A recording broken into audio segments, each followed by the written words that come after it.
Hi, hello everybody. Okay, let me get my pointer up here because you know I love me my pointer. Where's my pointer?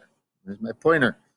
Where's my pointer? There we are. Okay, that's just ridiculous. Pointer. Okay, let me find a pointer. There we go. All right, so this picks up from yesterday a little bit, and I'm gonna move this out of the way because it's really annoying. Go down there. Okay.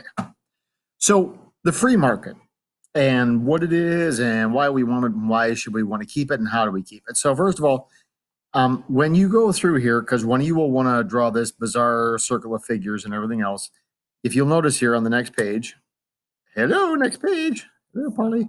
Okay, there it is. So I have this for you right here, and you can go back and look at it. I will put it up again at the end. Pause, write it out if you want to, okay? So in essence, this is what the free market does. The free market refers to a system where people cooperate in a peaceful, free process. They choose their own work. They choose to invest if they want to. They choose to be entrepreneurs. They choose to create capital, that's money. They choose to earn money and be profitable. They choose to compete. They choose to buy, sell, and use their private property, and they choose what prices things are. Okay. This is what is meant by the free market. So if you haven't had a chance to already, go back and watch the little videos that I posted that should hopefully help you to understand a little bit better. And again, I will post this little diagram up at the end of these notes. So let's go back here to the Declaration of Independence. In the Declaration of Independence, good old TJ, Thomas Jefferson, talked about inalienable rights. And he listed three of them, of which there are many, but he listed three: life, liberty, and the pursuit of happiness. And this phrase, life, liberty, and the pursuit of happiness, is actually something he borrowed from Thomas Paine. And Thomas Paine's original phrase was life, liberty, and the pursuit of property. And there are two different ways to interpret this. One way is the whole like that Jefferson himself was sort of an anti-free market guy, and that's why he took out property. The other way to look at it is that Jefferson was looking at a broader picture rather than simply the issue of property. The bottom line is that this idea of the pursuit of happiness is really kind of vague. I mean, what defines happiness? Which leads to sort of the next question in the Constitution, if you remember, this part here at the preamble, that's the We the People section, okay? In the Constitution, it lists out a set of things that government should do. The one that's a little bit vague in that list is promote the general welfare. What exactly is the general welfare and how do you promote it? The bottom line is what provides the best opportunity for people, okay? And the pursuit of happiness and the general welfare. And there's two aspects or two things we have to look at here, okay? First thing is what kind of government are you going to get? Are you going to have a democracy or a republic?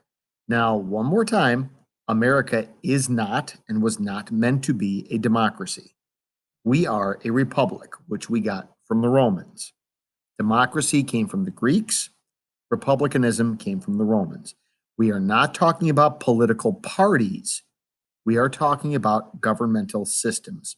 Similarly, do we want a limited government where the government is very restrictive and not very active in things?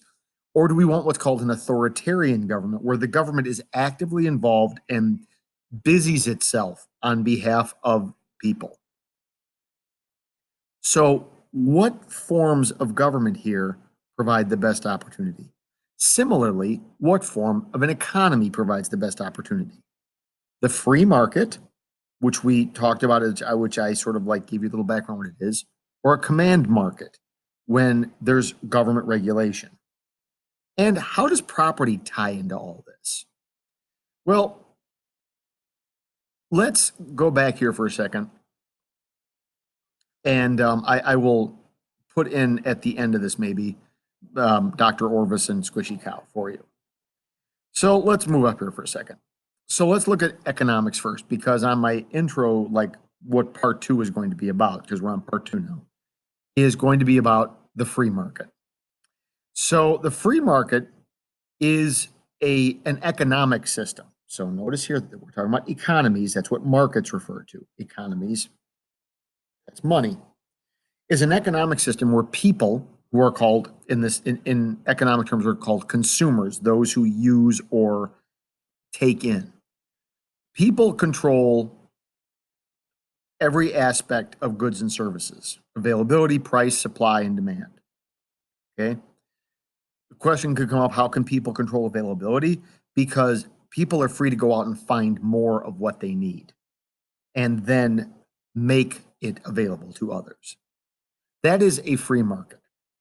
A controlled market is a system where there is some degree of government regulation involved. A command market is where the government is in complete control. It sets prices, availability, and access.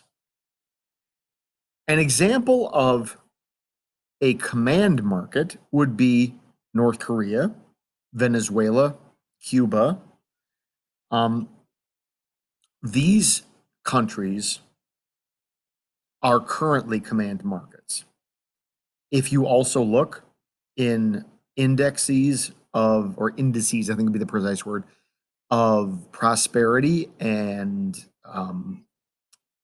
measures of standard of living, they consistently rank at the bottom because